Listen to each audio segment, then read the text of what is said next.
The biggest names in sports are all on IsraelSportsRadio.com.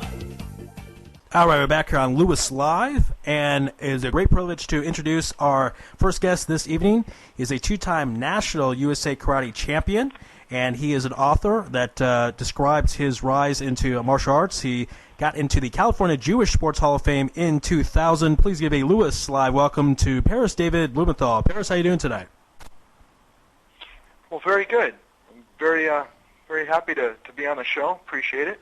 Absolutely. It is our pleasure, and I want to get to a lot of different topics, but first let's start with the basics. How did you get into martial arts, and did you think when you started that you would be a two-time national champion?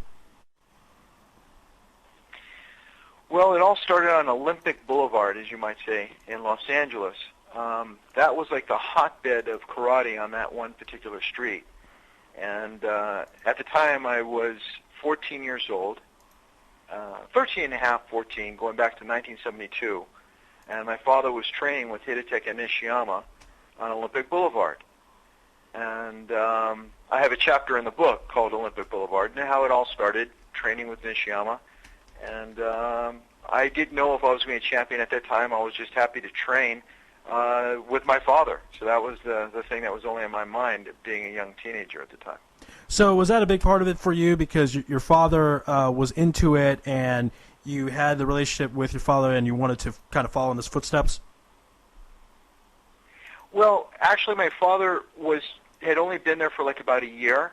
It was more just being a young teenage boy who wanted to be with his father. My father had worked a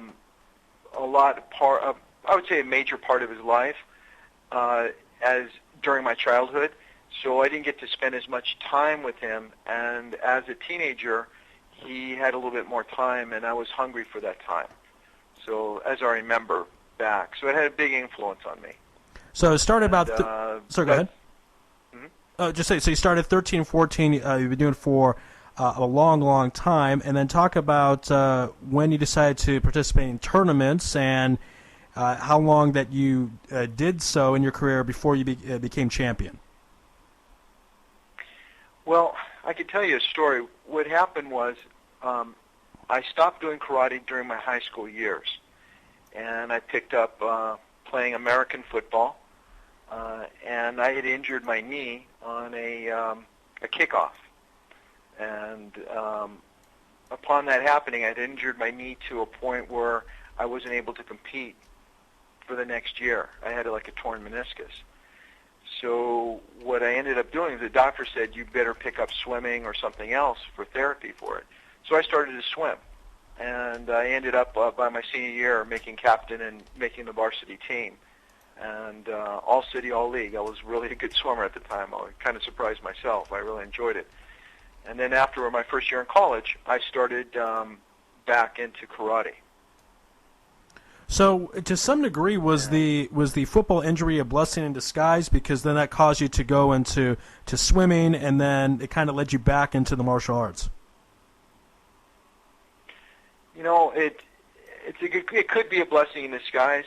I've learned that anytime there's a negative, there's always a positive outcome from it. Sure. And being in the martial arts, sometimes you can't hold on to something that you think is in your grasp when it's not. You have to be flexible and learn to, they say roll with the punches.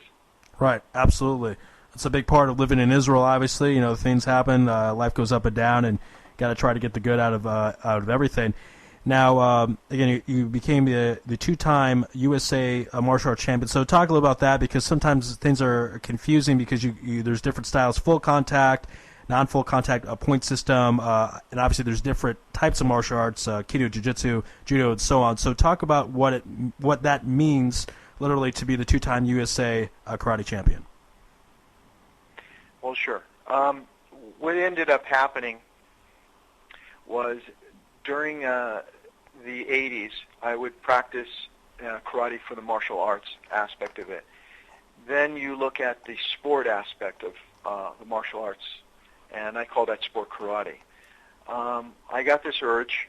We had a small dojo, and there was only maybe one or two that would compete outside, and I wanted to compete in point karate. but I ended up always sparring people from all different styles that would come into our dojo, or my instructor always allowed me to go out to sparring days at different associations or different styles to get experience. And that was a real blessing. I had a teacher without a big ego or anything. He said, it's good for you, get the experience. And up until that time period, I had my friends and my family, and I said, look, I want to become a national champion. That was the time I knew I really had that in my head. And they said, you're good, but I don't know if you're that good, and you're going to end up in the hospital sooner or later. So I said, no, I really feel and know that I can do this. So the first year of getting onto the circuit, I lost my first match, period, and the tournament was out because it's a single elimination. I went to my next tournament, same thing happened. This went on for about 4 or 5 tournaments, believe it or not. And the following year, I started back, and there was a big tournament, an international tournament, run by Fumio Demora, who you probably know better by the choreographic work of The Karate Kid 1. And Miyagi, he was the stand-in for him. Wow. So, yeah, he had his, I believe it was his 25th anniversary. He had this huge tournament, and they ended up having several hundred participants. And in the black belt division, it was an open division, all weights. They had about 100 of the best black belts from 16 different countries. And my chances of even winning at that time were probably 1 in a billion, almost as much as being born. And I won my first match, and then I got to my second match, and I said, wow, I accomplished, up to a good point. Everybody would probably be saying, oh, that's enough, and then maybe the third match, they'd probably say, if I win this, it's great. Well, I won the third, then I won the fourth, then I won the fifth, and I ended up getting into the finals with a tough competitor from Mexico.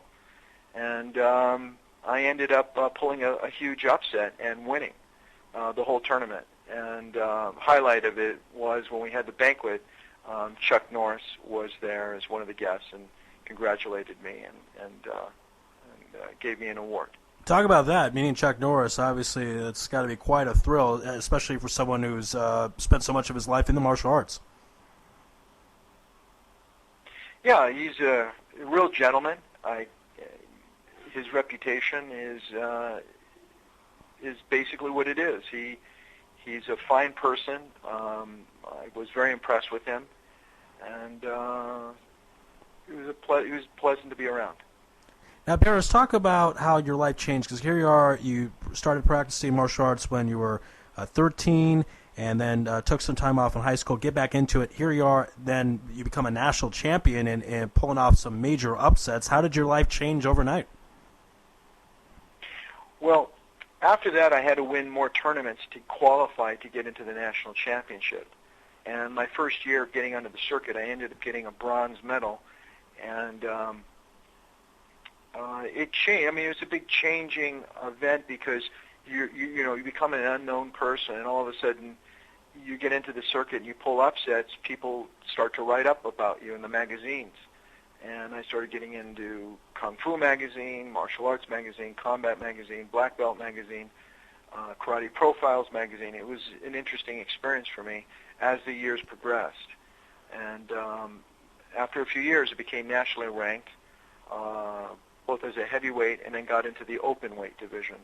And the open weight was like the big macho, and they call that kumite for fighting. Kumite in Japanese, meaning that. But the open weights, you go against the champions of every division. And if you win that, you're a true national champion, from the lightweight all the way to the super heavyweight. Now, and I was very fortunate to win it. And so you talk about being in all these magazines and kind of getting that somewhat fame. Did that? Were you worried that might deter from your training and kind of take some of your hunger away from winning it a second time? Not really. I always kept things in perspective. Like one writer, I remember she said that at times when I was being interviewed, she noticed that I would always say hello to people walking by, watching me being interviewed. And she goes, I could never figure out if he knew he was in the limelight or unaware that he was in the limelight, because he never really took it serious enough to believe my own, you would say, your own material, and that was written about you. I always had things in perspective. I was very fortunate to understand that, comprehend that as a young man, and I would never let it go to my head, because that's the danger. And you learn that from martial arts and also life experiences, which I can't recommend enough for young people coming up, no matter what it is. Experience is very important to attain wisdom, and knowledge is very important, but you need to apply it through experience and wisdom. And I was able to pick that up at an early age, thank God. Now, we've had other martial arts in the past, Clifton Paltrow, for example, and I'm going to ask you a question that I asked Clifton. What is your thoughts of the UFC? Because it is martial arts, it's mixed martial arts. It's a little different than the philosophy, I would say, of martial arts. I don't know, there's not a lot of humility in there. It's kind of more of a show, more entertainment. So I want to get from your perspective, what are your thoughts on UFC? Well, when you practice for something, I would call it, I don't know, with all due respect, I could say it's part of the martial arts, but it's more in the sport aspect classification, in my opinion, because it is a sport. Anytime you are scoring points and there's going to be a winner, it turns automatically into a sport. And art is something that you do for personal reasons, and there are no really rewards except for self-reward. Martial being discipline. So martial arts, I see UFC is great for people who want entertainment, but it's very much more like a gladiator would you would see like back in Roman times. They have to train towards the rules. If you change the rules, for instance, if people have to get up within 10 seconds, you take out the wrestling aspect of it, and you go to more punching and kicking. If you lessen those rules and they hit the floor, then you have to work on the skills of working on the mat, as you can see during the UFC matches. And then I've seen some really good karatekas where they've had one kick or two kick knockouts. I'm sure you've seen some of those. Sure. So if somebody really knows what they're doing, they'll never hit the mat. In a street fight, you never really want to be on the floor, especially with multiple attackers. That's the last thing you want to be, because you don't have your legs to run or walk or travel or whatever you may need to do to survive. Right, absolutely. Now, I want to get to the fact that you're a part of Karate Champ TV. Tell us what that is all about. I'm sorry, repeat, Karate Champion? The Karate Champ TV. You've been a part of that, so tell our audience what that is all about. Okay. Apologies. Yeah. What I did was I created this because of the book, and I wanted people to, everybody can relate to karate and a champion. And I wanted people to understand that there are a lot more aspects to being a champion. You just don't wake up one morning and boom, you're right there in the limelight. It's a lot of hard work, both mental and physically. So I just gave it a quick name to just be catchy for people. If I was to say any other art or specific, I just felt that people wouldn't understand it. And with the Karate Kid and everything else, I just felt that that would work. The main concept behind it is about developing oneself, being a better person, and we're going through a political and economic crisis throughout the world, as we can all see. And everybody has to think and train like a champion to get through these times, especially in the upcoming year. Absolutely. Now, I want you to go into a little bit in that you're obviously involved with politics a lot. So is it more that you're involved in politics kind of because you personally believe in it, or are there certain things you're doing here in Israel that you would like the audience to know about and they could potentially participate and join you? When I moved to Israel, the main aspect of it was for my children. I have two young kids, and I wanted them to learn about their Jewish faith, more so especially being in Israel. Couldn't be a better place to learn and read Hebrew quickly, and now they both, Baruch Hashem, thank God, in less than 2 years, they're fluent in Hebrew, both written and writing and speaking. They're young, so it's quick for them. And my wife my wife is an extra special person. She speaks 5 languages, and her background, she's Moroccan, born in Casablanca, Morocco. And she speaks Hebrew, Arabic, French, English, and Spanish. Wow, quite impressive. I'm still trying to get English down, so that's pretty impressive. There's 2 of us. So it's pretty impressive, the 5 languages. So, and what year did you move to Israel? How long have you been here for? 2009, so it'll be 2 years in September of this year. Wow, Mazal Tov. Okay, very nice. And so that was the main reason. You wanted your children to have more Jewish experience, more of a Jewish way of life. Exactly. And then I had a message within my book and a message worldwide for the Jewish community and for people who may not be following the Jewish faith to wake up, because these are the times that remind me of the 1930s. And I was just passing the word that there probably will be anti-Semitism from Europe to the U.S. and various parts of course, the Middle East, various parts of the world, because of the economy's falling. People always like to point their finger and blame somebody, and people of the Jewish faith seem to be the easiest scapegoat to point the finger at. Absolutely. And history tends to repeat itself to those who don't learn it, so cannot say that more enough. People need to take a look at their history and make sure we do not repeat it.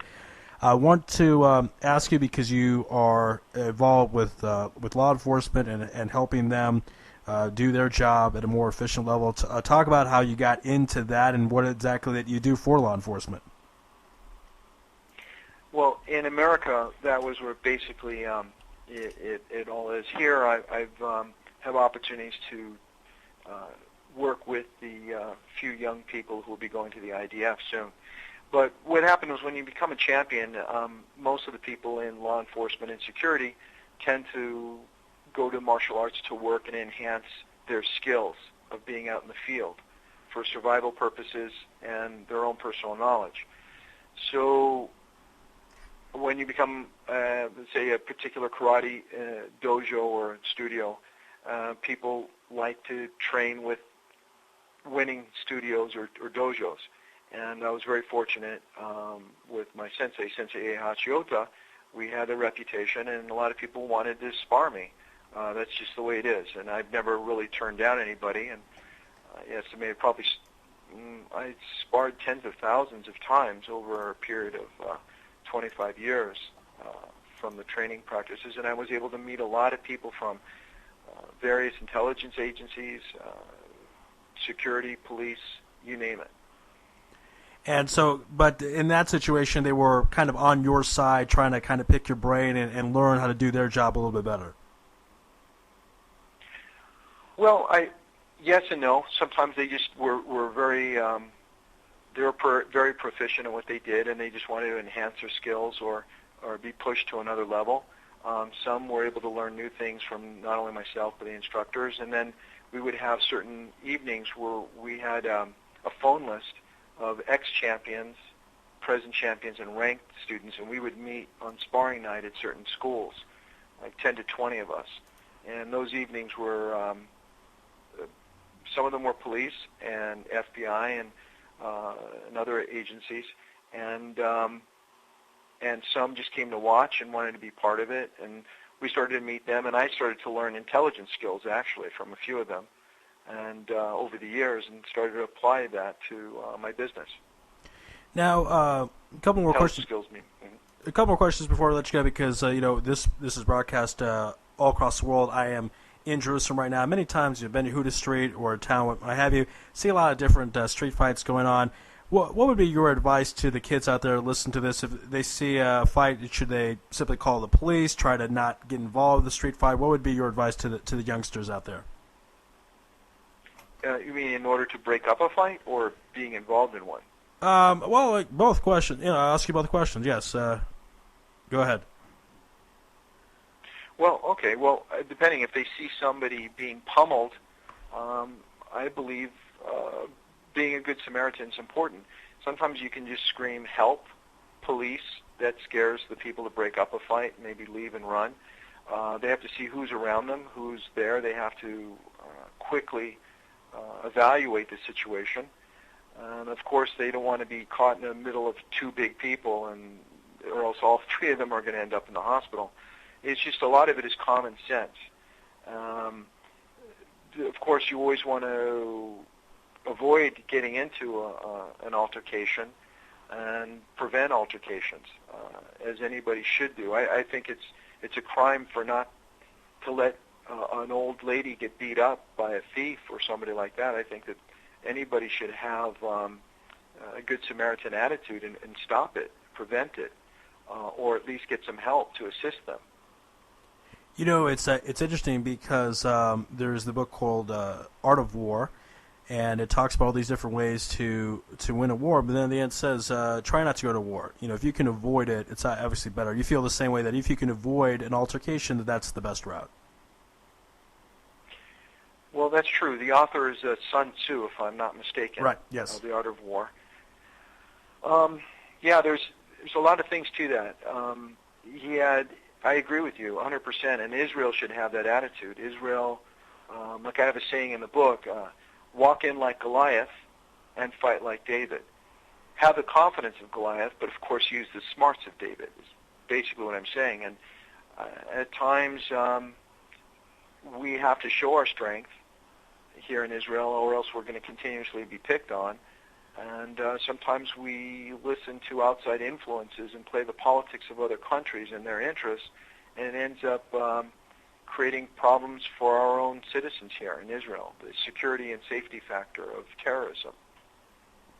And one last question before I let you go, Paris. If anyone wants to get involved here in Israel with the martial arts that you're doing, if you have any programs or classes, please tell us how they can get in contact with you. Sure. I teach at Uziel McNass. It's like a community center in Ashdod, and it's located in the northern part of Ashdod. I also a volunteer assistant with the National Karate Team, and we train on Fridays at Wingate. They're welcome to get a hold of me anytime through your station. I'll give you the contact information, and or my website at www.karatechamptv.com. It'd be my pleasure. I teach young people and adults, and not only physical but also mental preparation for life.